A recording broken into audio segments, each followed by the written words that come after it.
Well, good morning, guys. This is Danimal.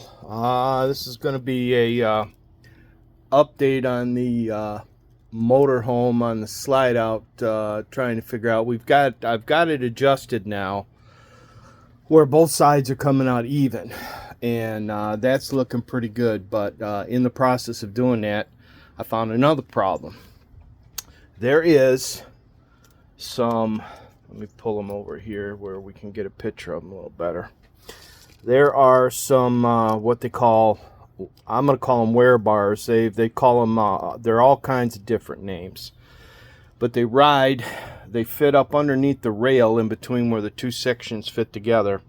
And the inner rail rides on it. And this holds the slide out square at an equal height on both sides, and they're supposed to wear down.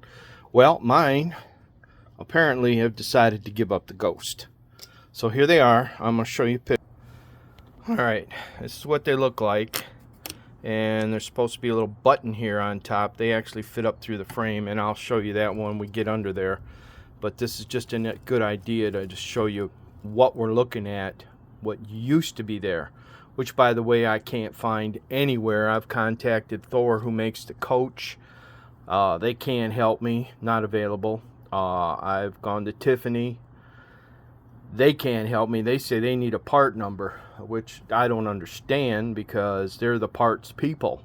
I tell you, the parts people have gone to hell in this country. It used to be when you'd go on and tell the guy you were looking for something, he knew what it was and he actually knew the part number. But anyhow, that's a whole nother story because, you know, it is. But this is what I've come up with. We've made this. This is a wear plate. And this is... for what I'm understanding, a friend of mine's a machinist. He told me this is a oil impregnated copper material, and this is what they use for lining things that are going to be sliding stuff over, and it holds up very well under the kind of pressure and stuff that's going to be under. So we're going to try it. We're going to put it in, see what happens. I've got the holes lined up. We're going to also, it's made out of brass, or brass rather, I'm sorry, impregnated brass. And that's what this is. I got some brass screws for it. It's not copper, it's brass. My mistake, I misspoke. And then I've got some screws here, so as it does wear down, it's these are soft metal with the steel. They're just going to wear right with the plate and go right down. But the way it's looking, the coach is 24, going on 25 years old. So I don't imagine this thing wearing out before the coach does. Now, where these screws fit up through the lower part of the rail, which I'll show you a picture of when we get under there, I've got these little washers right here we made. These washers are going to fit like so on there, and they're going to fit right in the bottom part of the rail. So you got it, the sleeve basically. You got an outer and an inner rail, which I'll show you, and these are going to go in there and they're going to fill the gap in there in that section. It's only about 1/8 of an inch thick, but that's going to keep this plate from moving at all when I get it up in there and lined up. And then we may have to shim it with a couple extra washers, which I have. So right now we're going to go under there, and all we're going to do right now is just see, I'll show you this plate where it goes in, and have a look-see and kind of explain things, and you'll see once I get under there how things kind of look. So what you got to do, what I did, everybody's got their own way of doing things, and I don't condone. I'm not a RV specialist or nothing, so I feel safe with this. I got a 12-ton jack on some blocks and a big chunk of wood, which hold a car up if I have to. But we're going to get under here just so you know everything's nice and solid and safe. Plus it's not only going to drop, if it does drop, maybe 1/4 inch or so. Tell you folks, getting old isn't for sissies. So anyhow, let's have a look here. I'll show you.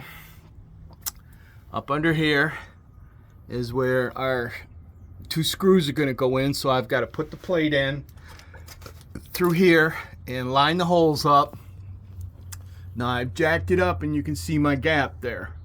I've cleaned it all out. I still got to do some more cleaning, but this is just to kind of give you a look-see. And this is going to go in here like this. And we're going to tap him all the way in to line these screw holes up with the holes in the bottom. And then we're going to go ahead and put our screws and see the offset there. It's, like I say, it's about 1/8 of an inch. We'll fill that gap with those washers, and then we'll take the brass and put them in. And when the screws bottom out, they're going to bottom out before they hit the rail. So there'll be a little bit of room there, and I'll put a little bit of a blue Loctite on there if they ever have to come out, but it's a soft metal, so I can drill them out and make any changes that need to be changed. But this is the fix I've come up with, and when I get it done and test it, I'll give you more information. So this is what I had to do in order to make this work. This is a 2000 motor coach. It's what is it, a 35D Thor Windsport with double slide outs. This is for the super slide. And then this is the cable system I was telling you about that kind of holds everything together, and how everything works back and forth and around to slide it in and out. So anyhow, let me get to work, see if I can get this in here, and then I'll give you guys a shot after the fact and just show you what it looks like when it gets done. All right, this is Danimal. I'm getting at it.